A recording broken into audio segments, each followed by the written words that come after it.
Jai Shri Krishna, relishing text 11, text 12, text 13, text 14 and text 15 of chapter 19, the appearance of Sukadeva Gosvami of first canto, creation of Srimad Bhagavatam.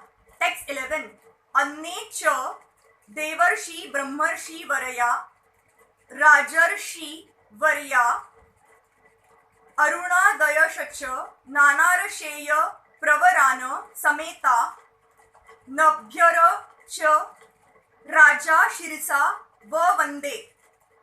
There were also many other saintly demigods, kings and special royal orders called Arunadayas, a special rank of Raja Rishis from different dynasties of sages. When they all assembled together to meet the Emperor Parikshit, he received them properly and bowed his head to the ground. The system of bowing the head to the ground to show respect to superiors is an excellent etiquette which obliges the honored guest deep into the heart. Even a first grade offender is excused simply by this process, and Maharaj Parikshit, although honored by all the rishis and kings, welcomed all the big men in that humble etiquette in order to be excused from any offences. Generally, at the last stage of one's life, this humble method is adopted by every sensible man in order to be excused before departure.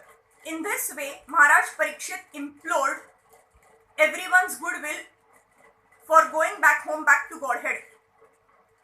Text 12.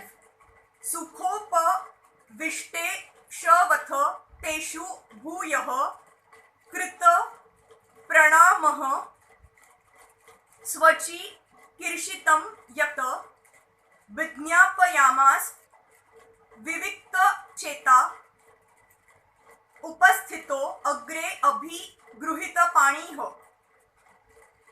After all the rishis and others had seated themselves comfortably, the king, humbly standing before them with folded hands, told them of his decision to fast until death. Although the king had already decided to fast until death on the bank of the Ganges, he humbly expressed his decision to elicit the opinions of the great authorities present there. Any decision, however important, should be confirmed by some authority. That makes the matter perfect. This means that the monarchs who ruled the earth in those days were not irresponsible dictators. They scrupulously followed the authoritative decisions of the saints and sages in terms of Vedic injunction. Maharaj Parikshit, as a perfect king, followed the principles by consulting the authorities even up to the last days of his life. Text 13. Rajo Vacha Aho Vayam Dhanyatama Nrupanam Mahattamanu Gruhaniya Shilah Rajnyam Kulam Brahmana Pada Shauchada Durada Visrushtam Bata Gara Haya Karma. The fortunate king said, "Indeed, we are the most grateful of all the kings who are trained to get favors from the great souls. Generally, you sages consider royalty as refused to be rejected and left in a distant place. According to religious principles, stool, urine, wash water, etc. must be left at a long distance. Attached bathrooms, urinals, etc. may be very convenient amenities of modern civilization, but they are ordered to be situated at a distance from residential quarters. That very example is cited herein in relation to the kingly order for those who are progressively marching back to Godhead. Lord Sri Chaitanya Mahaprabhu said that to be in intimate touch with dollars and cents men or the kingly order is worse than suicide for one who desires to go back to Godhead. In other words, the transcendentalists do not generally associate with men who are too enamored by the external beauty of God's creation. By advanced knowledge and spiritual realization, the transcendentalist knows that this beautiful material world is nothing but a shadowy reflection of the reality, the kingdom of God.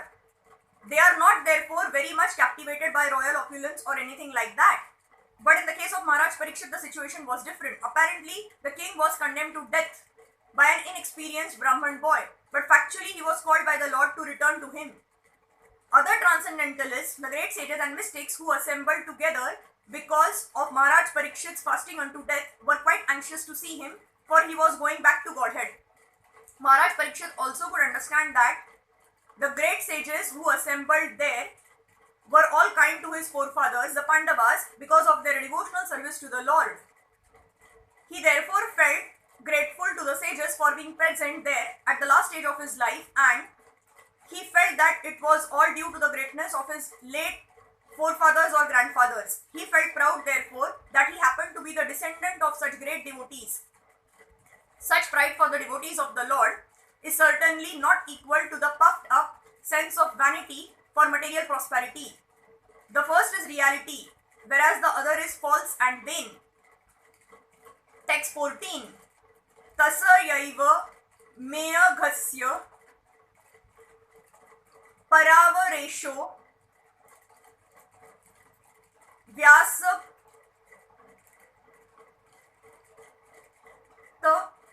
chittasya gruheshava bhikshanam niravedamulo dvijashaparupo yatra prasakto bhayamashu dhatte. The Supreme Personality of Godhead, the controller of both the transcendental and mundane worlds, has graciously overtaken me in the form of a Brahman's curse. Due to my being too much attached to family life, the Lord, in order to save me, has appeared before me in such a way that only out of fear I will detach myself from the world. Maharaj Parikshit, although born in a family of great devotees, the Pandavas, and although securely trained in transcendental attachment for the association of the Lord, still found an allurement of mundane family life so strong that he had to be detached by a plan of the Lord.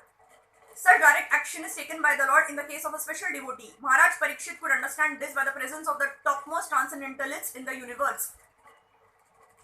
The Lord resides with his devotees, and therefore the presence of the great saints indicated the presence of the Lord. The king therefore welcomed the presence of the great rishis as a mark of favor of the Supreme Lord.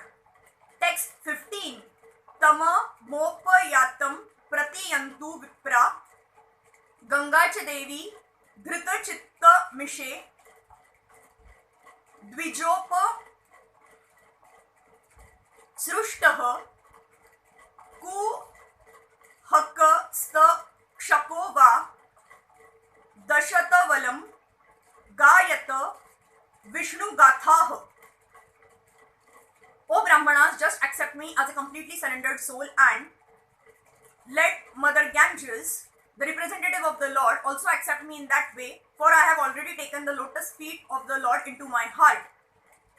Let the snake bird or whatever magical thing the Brahman created bite me at once. I only desire that you all continue singing the deeds of Lord Vishnu. As soon as one is given up completely unto the lotus feet of the Supreme Lord, he is not at all afraid of death. The atmosphere created by the presence of great devotees of the Lord on the bank of the Ganges and Maharaj Parikshit's complete acceptance of the Lord's lotus feet were sufficient guarantee to the king for going back to Godhead. He thus became absolutely free from all fear of death. Thank you.